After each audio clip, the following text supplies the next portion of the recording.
안녕하세요. 세상 모든 고양이와 집사님들의 행복을 연구하는 냥냥 펀치입니다. 자, 집사님들, 한번 상상해 보세요. 소파에 편안하게 누워 손가락만 까딱하면 우리 집 냥이가 온 집안을 F1 머신처럼 질주하며 엄청난 운동량을 보여주는 마법의 아이템. 네, 바로 레이저 포인터입니다. 그 작은 빨간 점 하나에 우리 냥님들이 얼마나 열광하나요? 눈이 동그래져서는 엉덩이를 실룩실룩, 순식간에 온 집안이 사냥터로 변하죠. 그 모습을 보면 와, 우리 애기 스트레스 확 풀리네. 운동도 되고 너무 좋다 라고 생각하셨죠. 저도 그랬으니까요. 그런데 만약 그 시간이 고양이에게는 즐거움이 아니라 영원히 끝나지 않는 고문과도 같은 스트레스였다면 어떨까요? 에이, 설마요. 우리 고양이는 너무 좋아하는데요? 라고 생각하시는 분들, 오늘 영상 끝까지 보시면 생각이 180도 바뀌실 겁니다. 오늘 우리는 바로 이 레이저 포인터의 위험한 진실에 대해 이야기해 볼 거예요. 여러분의 소중한 반려묘, 그 작은 맹수의 마음에 우리가 어떤 상처를 주고 있었는지 함께 알아보시죠. 시작하기 전에 여러분 집의 사고뭉치 이름은 무엇인가요? 댓글로 마구마구 자랑해 주세요. 본격적으로 시작하기 전에 우리 고양이들이 어떤 동물인지 아주 잠깐만 짚고 넘어갈게요. 우리 눈에는 그저 푹신한 손뭉치, 귀여운 액체 괴물 같지만 고양이의 DNA에는 수천 년간 갈고 닦은 완벽한 사냥꾼의 본능이 각인되어 있습니다. 지금 당신의 무릎 위에서 골골송을 부르는 그 작은 생명체는 사실 정글의 최상위 포식자인 호랑이, 표범과 모든 것을 공유하는 미니 맹수라는 거죠. 고양이의 모든 행동은 바로 이 사냥 본능에서 비롯됩니다. 새벽에 갑자기 우다다 뛰는 것, 좁은 상자에 몸을 구겨 넣는 것, 심지어 집사 손을 앙 하고 깨무는 것까지 전부 다요. 이 친구들에게 사냥은 단순히 배를 채우는 행위가 아니라 삶의 의미 그 자체이자 스트레스를 해소하고 자신감을 얻는 가장 중요한 정신적 활동입니다. 그래서 놀이는 고양이에게 선택이 아닌 필수인 거죠. 우리는 이 놀이를 통해 고양이의 야생 본능을 건강하게 충족시켜줄 의무가 있습니다. 자, 이 사냥꾼의 관점에서 레이저 포인터가 왜 문제인지 이제부터 제대로 파헤쳐 보겠습니다. 레이저 포인터를 켜는 순간 무슨 일이 일어날까요? 바닥에 나타난 작고 빠르고 예측 불가능하게 움직이는 빨간 점. 이것은 고양이의 시각적 감각을 극한으로 자극하는 완벽한 먹잇감의 특징을 모두 갖추고 있습니다. 고양이의 뇌는 즉시 긴급 상황, 놓치면 안 될 사냥감 출현이라는 신호를 온몸에 보내죠. 동공은 최대로 확장되고 청각은 작은 소리 하나 놓치지 않으려 쫑긋 세워지며 온몸의 근육은 폭발적인 움직임을 위해 긴장 상태에 들어갑니다. 우리는 그냥 와, 집중력 대박이다 라고 감탄하지만 고양이의 몸과 마음은 지금 일생일대의 사냥을 준비하는 엄청나게 흥분되고 아드레날린이 솟구치는 상태인 겁니다. 특히 빛의 움직임은 벌레나 작은 설치류의 움직임과 매우 흡사해서 고양이의 사냥 스위치를 누르는 가장 강력한 트리거 중 하나입니다. 집사 입장에서는 이보다 편한 장난감이 없죠. 가만히 앉아서 손목만 좀 돌려주면 되니까요. 하지만 바로 이 편의성 뒤에 무서운 함정이 숨어 있었습니다. 고양이의 사냥에는 아주 신성하고 중요한 단계별 절차가 있습니다. 저는 이걸 냥크루트의 사냥 4단계 법칙기라고 부르는데요. 1단계 탐색 및 잠복, 먹잇감을 발견하고 조심스럽게 관찰하며 기회를 엿보는 단계입니다.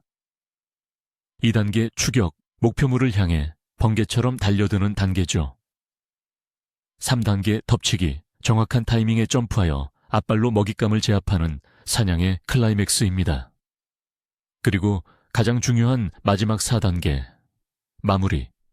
먹잇감을 입으로 물어 숨통을 끊고 자신이 사냥에 성공했음을 확인하는 의식이죠. 이 모든 과정이 순서대로 충족되어야만 고양이는 사냥 성공했다, 나 좀 쩌는 듯 하는 만족감과 성취감을 느끼며 심리적 안정을 찾게 됩니다. 이 4가지 단계는 고양이에게는 종교와도 같아서 하나라도 빠지면 안 되는 아주 중요한 리추얼입니다. 자, 그럼 레이저 포인터 놀이는 이 4단계 중 어디까지를 만족시켜 줄까요? 눈치채셨나요? 네, 맞습니다. 레이저 포인터는 고양이에게 1단계 탐색과 2단계 추격이라는 가장 자극적이고 흥분되는 경험만을 무한 반복시킵니다. 고양이는 미친 듯이 점을 쫓아다니지만 사냥의 하이라이트인 3단계 덮치기에 도달하는 순간 그들의 발은 허공을 가르거나 차가운 바닥을 내리칠 뿐입니다. 잡히는 실체가 없으니까요. 아무리 노력해도 목표물은 손에 잡히지 않고 사라져 버립니다. 그리고 가장 중요한 4단계, 마무리는 영원히 경험할 수 없죠. 이건 마치 우리가 인생 최고의 맛집을 찾아 몇 시간을 운전해서 갔는데 식당 문 앞에서 음식 냄새만 실컷 맡게 하고는 죄송합니다, 오늘은 구경만 하세요라는 말을 듣는 것과 같습니다. 얼마나 허무하고 화가 날까요? 고양이는 바로 이런 극도의 좌절감을 매번 느끼는 겁니다. 뇌에서는 사냥해, 잡아 라고 계속 명령을 내리지만 결과는 늘 실패인 거죠. 이 끝나지 않는 실패의 경험이 고양이의 마음에 차곡차곡 쌓이게 됩니다. 이런 반복적인 좌절감은 고양이에게 심각한 스트레스를 유발합니다. 우리는 보통 고양이가 스트레스를 받으면 숨거나 하악질하는 것만 생각하지만 실제로는 훨씬 더 복잡한 심리적 문제를 겪게 됩니다. 사냥 본능이 충족되지 못한 채 계속 자극만 받으면 고양이의 뇌는 과부하 상태에 빠집니다. 사냥을 위해 분비되었던 흥분 호르몬들은 해소되지 못한 채 몸 안에 쌓여 고양이를 지속적인 불안과 긴장 상태로 몰아넣죠. 놀이가 끝난 후에도 고양이가 계속해서 레이저 점이 나타났던 곳을 쳐다보거나 바닥을 두리번거리는 모습을 보신 적 있나요? 우리는 아직도 미련이 남았네, 귀여워라고 생각하지만 사실 이건 나는 왜 사냥에 실패했지?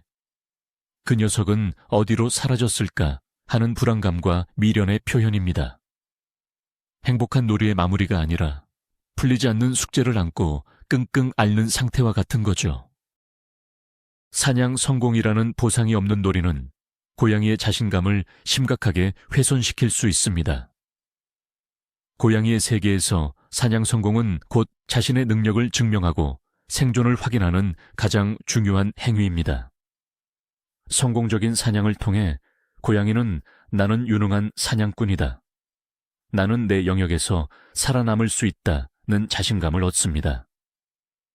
그런데 레이저 포인터 놀이는 고양이에게 너는 아무리 노력해도 잡을 수 없는 무능한 사냥꾼이야 라는 메시지를 반복적으로 각인시키는 것과 같습니다.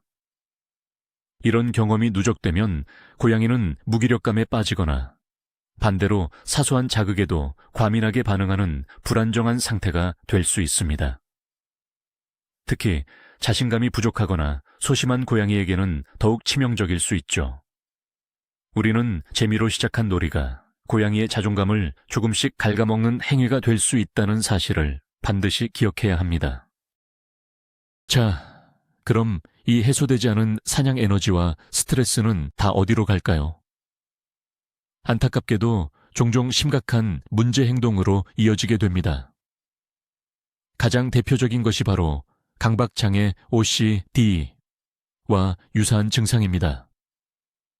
레이저 포인터에 과도하게 노출된 일부 고양이들은 놀이가 끝난 후에도 빛이나 그림자에 비정상적으로 집착하는 모습을 보입니다. 창문으로 들어오는 햇빛 반사, 시계 초침의 그림자, 심지어 허공의 먼지까지 모든 움직이는 것을 레이저 점으로 착각하고 강박적으로 쫓아다니기 시작하죠. 이쯤 되면 더 이상 놀이가 아닙니다. 고양이는 스스로의 의지로 멈출 수 없는 상태가 된 것입니다. 편안하게 쉬어야 할 시간에도 계속 주변을 경계하며 긴장을 늦추지 못하게 되고, 이는 고양이의 삶의 질을 현저하게 떨어뜨리는 원인이 됩니다. 이런 강박적인 그림자 사냥은 단순히 유별난 버릇으로 치부할 문제가 아닙니다. 이것은 고양이의 뇌가 잡을 수 없는 먹잇감이라는 풀리지 않는 버그에 걸려버린 상태를 의미합니다. 고양이는 끊임없이 사냥감을 찾고 있지만 영원히 성공의 기쁨을 맛볼 수 없기 때문에 불안감은 더욱 증폭됩니다. 잠을 자다가도 작은 빛 반사에 벌떡 일어나 달려드는 등 정상적인 휴식을 취하지 못하게 될 수도 있습니다. 이런 행동을 보인다면 우리 고양이가 참 활발한 애가 아니라, 우리 아이가 지금 심리적으로 힘들구나 라고 인지하고 즉시 레이저 포인터 사용을 중단해야 합니다. 이미 이런 증상이 심해졌다면 혼자 해결하려 하지 마시고 반드시 동물 행동 전문가나 수의사와 상담을 받아보시는 것을 추천합니다. 두 번째로 나타날 수 있는 심각한 문제 행동은 바로 공격성 증가입니다. 사냥의 욕구는 터질 듯이 부풀어 올랐는데 해소할 대상이 없으니 어떻게 될까요? 그 풀리지 않은 에너지가 엉뚱한 곳으로 분출되는 겁니다. 이것을 전위 공격성이라고 부릅니다. 예를 들어 한참 레이저를 쫓아다니며 흥분한 고양이가 갑자기 옆에 있던 다른 고양이를 공격하거나 지나가던 집사의 발목을 와락 물어버리는 경우가 바로 이것입니다. 고양이 입장에서는 나쁜 고양이가 되려는 게 아닙니다. 그저 주체할 수 없는 사냥 에너지를 눈앞에 보이는 가장 만만한 대상에게 풀어버리는 지극히 본능적인 행동일 뿐입니다. 만약 평소에 순하던 고양이가 특정 놀이 후에 갑자기 공격성을 보인다면 그 놀이 방식에 문제가 있다는 강력한 신호입니다. 이런 공격성은 단순히 한두 번으로 끝나지 않을 수 있습니다. 특정 상황에서 공격적인 행동이 성공적인 결과, 집사가 소리를 지르며 도망감로 이어졌다고 고양이가 학습하게 되면 그 행동이 습관으로 굳어질 수 있습니다. 뭔가 불만스러울 땐 집사를 물면 해결되는군 하고 잘못된 공식이 머릿속에 생겨버리는 거죠. 또한 레이저 포인터처럼 잡을 수 없는 대상을 쫓는 것은 고양이의 사냥 기술을 향상시키는데 아무런 도움이 되지 않습니다. 오히려 어떻게 목표물을 효과적으로 제압할 것인가에 대한 감각을 잃게 만들고 힘 조절에 실패하여 사람이나 다른 동물을 너무 세게 무는 문제로 이어질 수도 있습니다. 결국 우리는 고양이를 운동시킨다는 명목해 사회성 없고 공격적인 고양이로 만들고 있을 수도 있다는 이야기입니다. 문제 행동은 여기서 끝이 아닙니다. 스트레스와 불안감이 극에 달한 고양이들이 보이는 또 다른 행동 중 하나가 바로 과도한 그루밍, 오버 그루밍입니다. 고양이에게 그루밍은 몸을 청결하게 하는 것 외에도 스스로를 진정시키는 효과가 있는 매우 중요한 행동입니다. 하지만 심리적으로 불안정해지면 이 그루밍을 멈추지 못하고 특정 부위의 털이 다 빠질 때까지 핥는 강박적인 행동을 보이기도 합니다. 배, 다리 안쪽, 꼬리 등의 원형 탈모처럼 털이 빠진 부분이 발견된다면 피부병과 같은 의학적 원인과 함께 심리적 스트레스 요인도 반드시 점검해 봐야 합니다.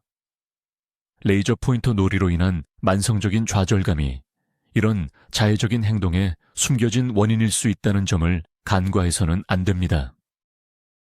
지금까지 심리적인 위험에 대해 이야기했지만 아주 직접적인 물리적 위험도 존재합니다. 바로 눈 손상의 가능성입니다. 고양이의 눈은 사람의 눈보다 훨씬 빛에 민감하게 만들어졌습니다. 어두운 곳에서도 사냥감의 작은 움직임을 포착하기 위해 진화했기 때문이죠.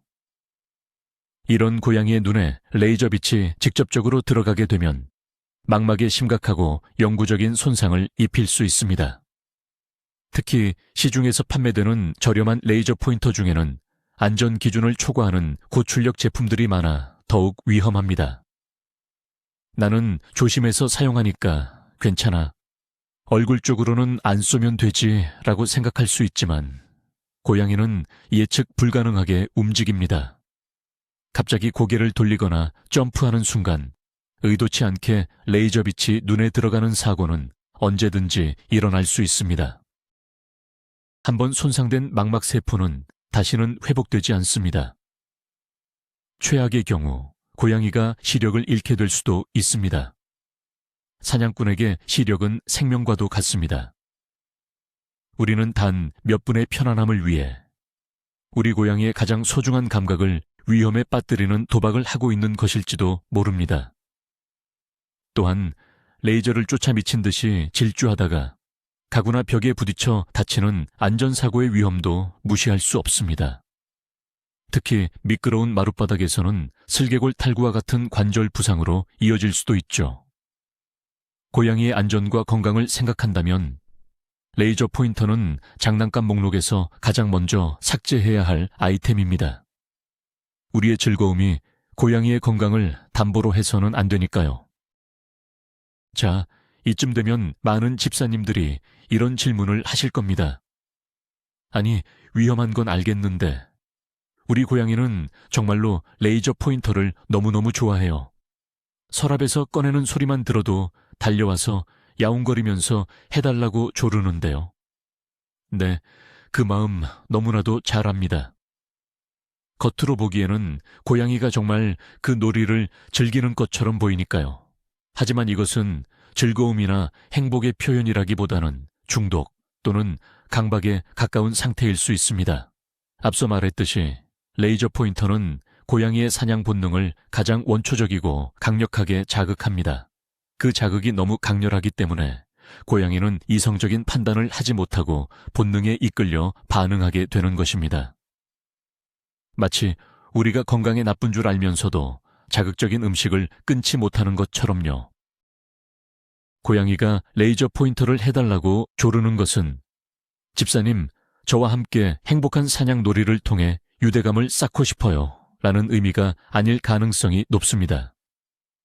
오히려 내 뇌를 미치게 만드는 그 자극을 또 줘, 멈출 수가 없어 라는 갈망의 표현에 가깝습니다. 사냥 본능이 충족되지 못한 채 계속 자극만 받으니 그 갈증은 더욱 심해지고 고양이는 그 갈증을 해소해줄 유일한 대상인 레이저 포인터에 더욱 집착하게 되는 악순환이 반복되는 것이죠.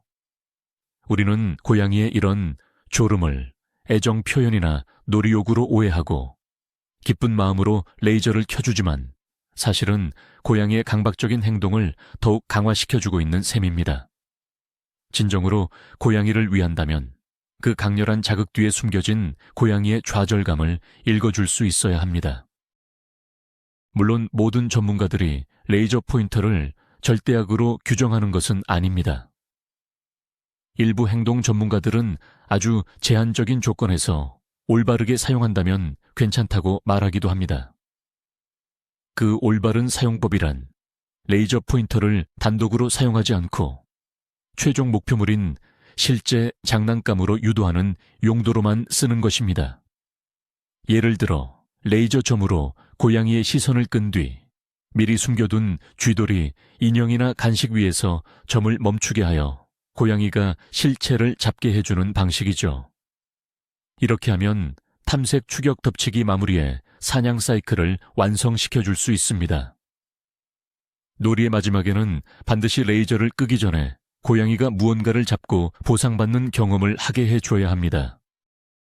하지만 솔직히 말해서 매번 이렇게 하기는 정말 번거롭고 어렵습니다. 자칫 잘못하면 이도 저도 아닌 놀이가 될 수 있고 여전히 고양이는 실체가 없는 빛 자체에 더 집착하게 될 가능성이 높습니다. 또한 눈 손상의 위험은 그대로 남아있죠. 굳이 이렇게까지 위험과 번거로움을 감수하면서 레이저 포인터를 고집할 이유가 있을까요?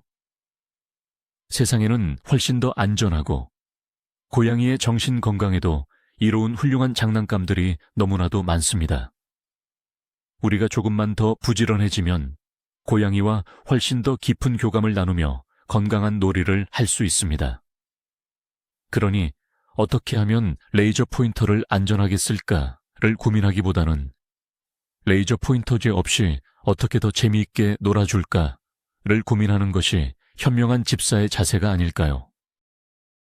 자, 그럼 이제 희망적인 이야기를 해볼까요? 레이저 포인터를 대체할 고양이 만족도 100%. 최고의 장난감은 무엇일까요?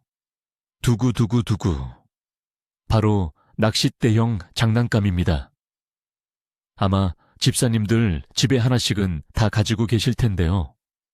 긴 막대 끝에 깃털이나 끈, 작은 인형 등이 달려있는 형태의 모든 장난감을 말합니다. 낚싯대 장난감은 그야말로 고양이 놀이개의 완전체라고 할 수 있습니다. 왜냐하면 이 장난감은 집사가 어떻게 움직여주느냐에 따라 새, 벌레, 뱀, 쥐 등 고양이의 모든 사냥 본능을 자극하는 다양한 먹잇감의 움직임을 완벽하게 흉내낼 수 있기 때문입니다. 공중에서 흔들면 새로 변신하고 바닥에서 스스슥 끌면 뱀이나 쥐로 변신하죠. 낚싯대 장난감의 가장 위대한 점은 고양이에게 잡는 즐거움을 선물할 수 있다는 것입니다.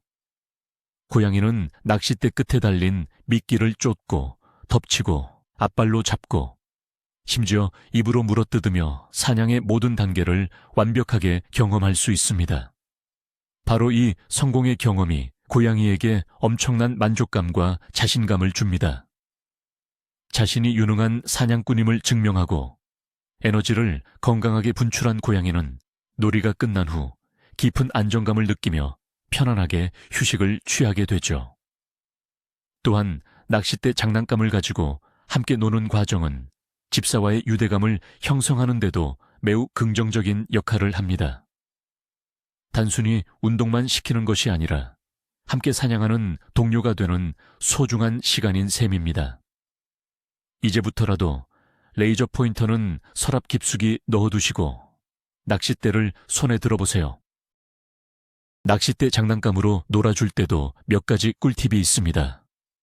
그냥 막무가내로 흔들어주는 것보다 진짜 사냥감처럼 연기해주는 것이 중요합니다. 예를 들어 소파 밑이나 가구 뒤에 장난감을 숨겼다가 나타나게 해서 고양이의 호기심을 자극해보세요. 마치 겁먹은 생쥐처럼 파르르 떨거나 갑자기 멈췄다가 빠르게 도망가는 등 예측 불가능한 움직임을 보여주면 고양이는 훨씬 더 몰입하게 됩니다. 그리고 놀이 시간은 너무 길지 않게 한 번에 10분에서 15분 정도로 집중해서 놀아주는 것이 좋습니다. 고양이의 체력과 집중력은 생각보다 길지 않거든요. 하루에 여러 번 짧고 굵게 놀아주는 것이 훨씬 효과적입니다. 그리고 가장 중요한 마지막 단계. 놀이가 끝날 때는 반드시 고양이가 장난감을 잡게 해주는 것으로 마무리해야 합니다. 고양이가 장난감을 붙잡고 만족스럽게 물고 뜯을 시간을 충분히 주세요. 그리고 그 후에 작은 간식으로 보상을 해주면 사냥 성공 포식으로 이어지는 완벽한 해피엔딩이 됩니다. 이렇게 만족스러운 놀이를 경험한 고양이는 더 이상 허공의 그림자를 쫓으며 스트레스 받을 필요가 없습니다. 놀이가 끝난 후에는 장난감을 반드시 고양이가 닿지 않는 곳에 보관하는 것도 잊지 마세요. 혼자 가지고 놀다가 끈을 삼키는 등의 안전사고를 예방하기 위함입니다. 조금의 노력만으로도 우리 고양이의 삶의 질을 이렇게나 높여줄 수 있답니다. 자, 오늘 이렇게 레이저 포인터가 우리 냥님들에게 왜 최악의 장난감인지 그 심각한 이유들에 대해 알아보았습니다. 우리가 무심코 사용했던 장난감 하나가 고양이의 마음에 얼마나 큰 좌절감과 스트레스를 줄 수 있는지 이제 확실히 아셨죠? 물론 레이저 포인터가 주는 즉각적인 반응과 편리함은 아주 매력적입니다. 하지만 진정으로 고양이를 사랑하는 집사라면 당장의 편리함보다는 고양이의 장기적인 정신적, 신체적 건강을 먼저 생각해야 합니다. 이제부터라도 레이저 포인터 대신 낚싯대 장난감을 꺼내 들고 우리 냥이와 진짜 사냥 놀이를 함께 즐겨보는 건 어떨까요? 비록 몸은 조금 더 힘들지 몰라도 사냥에 성공하고 만족감에 취해 그르렁거리는 고양이를 보는 것만큼 큰 행복은 없을 겁니다. 결국 이 모든 작은 노력들이 모여 우리 고양이를 더 행복하게 만들어주는 거니까요. 오늘 영상이 도움이 되셨다면 구독과 좋아요, 그리고 주변 집사님들에게 공유까지 꼭 부탁드릴게요. 여러분의 고양이가 가장 좋아하는 낚싯대 장난감은 어떤 건가요? 댓글로 추천해 주시면 저도 한번 사보겠습니다. 그럼 다음 영상에서 더 유익한 정보로 만나요. 안녕!